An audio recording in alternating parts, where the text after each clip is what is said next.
দুই ব্যক্তিকে আল্লাহ তাআলা জাহান্নাম থেকে উঠাবে, জাহান্নাম থেকে তুলে আনবে। তুলে আইনা মাঝখানে জান্নাত এবং জাহান্নামের মাঝখানে খালি জায়গায় রাখবে। রাখবার পরে মানে বসাইবার পরে, একবারে হাদিস এটা, বসাইবার পরে আল্লাহ আবার বলবে ওই দুইজনকে, যাও জাহান্নামে আবার ঝাঁপ দাও, মানে আবার যাও জাহান্নামে যাও। তো একজন এক দৌড়ে জাহান্নামের দিকে যাই, এই জাহান্নামে ঝাঁপ দিবে।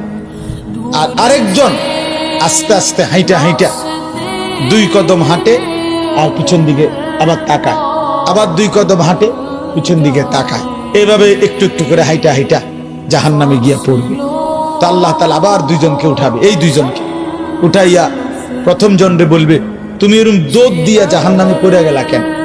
সে বলবে, মাওলা জীবন ভর আমি আপনার নাফরমানি করেছি, আপনার কথা মানি নাই বলেই তো আমি জাহান্নামী হয়েছি।